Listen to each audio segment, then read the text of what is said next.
నేను మీ doctor చిన్నమై లంజిరెడ్డిని graduates సమస్యల పరిష్కారానికి మీ గొంతుకనే వస్తున్నాను. మీ మద్దతు నాకు అందించి నా అభ్యర్థిత్వాన్ని బలపరిచి మొదటి ప్రాధాన్యత ఓటు వేసి గెలిపించాలని ప్రార్థిస్తున్నాను. భారత్ మాతాకి జై. మీరు ఇప్పుడు ఎమ్మెల్సీ ఎన్నికలు స్టార్ట్ చేశారు. అప్పుడు మీ పార్టీ నుంచి అంజిరెడ్డి గారు, అదేవిధంగా మల్క కొమరయ్య గారు కొంచెం పెద్ద పెద్ద వాళ్ళని పెట్టుకున్నారు, బాగుంది. కానీ ఈ కంపల్సరీ అంటే వ్యాపార రంగం కావచ్చు, విద్యా సంస్థలు ఉన్నాయి, లేని వాళ్ళు చూపించినట్టు కాదు, మామూలు చెప్తారు. మరి చూపియండి, చెప్పండి ఎవరు చూపియండి కదా, ఎవరు లేని చూపియండి. తీర్మానం కూడా టీవీ ఛానల్ పెట్టుకున్నాడు, 10 రూపాయలు ఇస్తే చాలన్నాడు, ఇలా ఫ్లైట్ బుక్ చేస్తున్నాడు. ఎవరికున్న ఛానల్స్ ఉన్నాయి, ఎవరికున్న వ్యాపారం వాళ్ళకున్నది. ఛానల్ ద్వారా వ్యాపారం ఆయన చేసుకుంటుండు. వీడు స్కూల్ పెట్టుకుని ఒకనే చేసుకున్నాడు. ఏదో ఆయన తప్ప ఎప్పుడు దొంగతనాలు, చెడు పనులు చేసుకుంటే సమాజం అసహించుకునే పనులు చేయాలా, లేకపోతే వ్యాపారం చేసుకుని సమాజ సేవ చేయాలా? నేను ఆదరిస్తాను, కానీ ఓకే ఇచ్చారు, విద్యావంతులకు ఇచ్చారు, బాగుంది. రైట్. కానీ నిజంగానే మరి ఈ రోజు బీఆర్ఎస్ ఒక్క క్యాండిడేట్ కూడా పెట్టుకోలేకపోవడానికి అంటే మీ రెండు పార్టీల మధ్య లోపాయకార ఒప్పందం ఏమైనా ఉందా? ఎందుకంటే ఇప్పుడు ఇదే హాట్ టాపిక్ గా ఉంది తెలంగాణ రాష్ట్రంలో. వాళ్ళు ఎవరు క్యాండిడేట్లు పెట్టకపోవడం, ఇండైరెక్ట్ గా మీకు సపోర్ట్ చేస్తున్నారు అనేది కావాలి. ఎందుకంటే వాళ్ళ కూతురు కేసుల నుంచి బయటపడాలన్నా రకరకాలు ఉన్నాయి కాబట్టి ఇలాంటి కొన్ని లోపాయకార ఒప్పందాలు ఉన్నాయని మాట్లాడుతా ఉన్నాను. ఫస్ట్ ఈ ఎన్నికలు ఎందుకు మీరు గమనించాలి. ఈ ఎన్నికలు teachers and graduate science teachers అంటే వాళ్ళు సమాజ స్పృహ ఉన్నోళ్ళు, ఈ సమాజంలో స్పృహ నేర్పుతున్న వాళ్ళు. ఓకే, వాళ్ళు ఒక సామాన్య ప్రజలు లేకపోతే గ్రామీణ ప్రాంతాలలో కొద్దిగా అవగాహన తక్కువ ఉన్న ప్రాంతాల్లో అన్ని కొద్దిగా మనం ఏదో డబ్బులు ఇస్తేనో మంది ఇస్తేనో ఇంత రకరకాల కొన్ని ప్రభావాలు పెడితే కుల పిచ్చి అట్లా కాదు.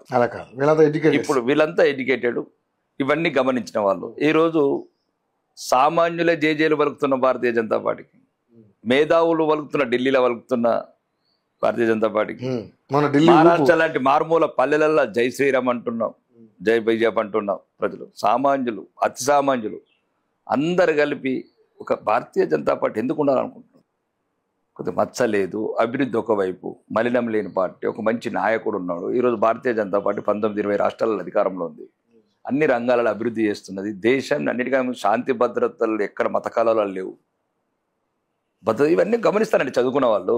ఇప్పుడు ఒక టీచర్ ఉన్నాడు, 1,00,000 రూపాయల జీతం తీసుకుని భార్య పిల్లలకు సెక్యూరిటీ లేకపోతే ఎట్లా?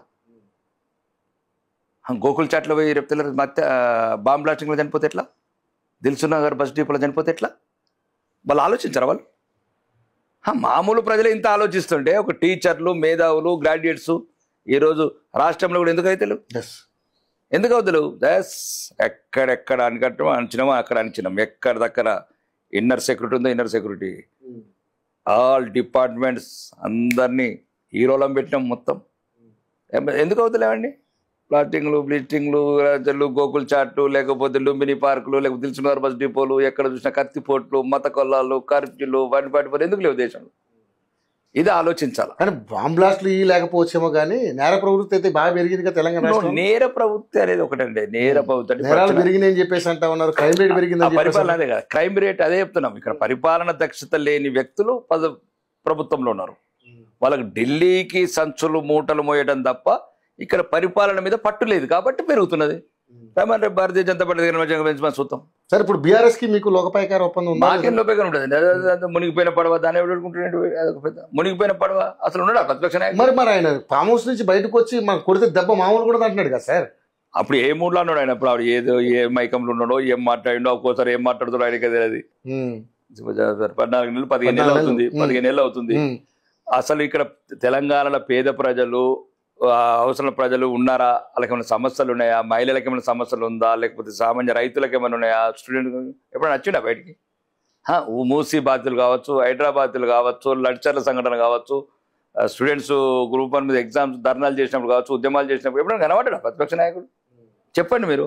అతను ఆల్రెడీ ఎత్తేసిండండి కాడి. ఇంకా ఏమైనా చేసిన పాపాలు ఉంటే రేవంత్ రెడ్డితో ఒప్పందం లోపల కాంగ్రెస్ ప్రభుత్వం ఒప్పందం ఎటుపోయింది? మరి వాళ్ళిద్దరు కూడా కాకపోతే ఏమైంది? టెలిఫోన్ ట్యాపింగ్ ఎందుకు బయట పెట్టారు? ఎందుకు పెట్టారు? కాళేశ్వరం ఎందుకు పెడతారు? త్వరలో ఉందంట కదా, మళ్ళీ ఎందుకు పెడతారు? మీరు ఇద్దరు ఒకటైతేనే కదా. తొందరలో కాంగ్రెస్ కు బీఆర్ఎస్ కు ఒప్పందం అయింది, 1000 కోట్ల ఒప్పందం కుదిరింది. కాళేశ్వరం బయటికి తీయద్దు, మిషన్ భగీరథ స్కాములు బయటికి తీయద్దు, మేము పోటీకి పెట్టొద్దని వీళ్ళు కాంగ్రెస్ ప్రభుత్వం ఒప్పందం చేసుకున్న భాగం వాళ్ళు పోటీ చేస్తున్నారు. వాళ్ళు ఒకటే అండి.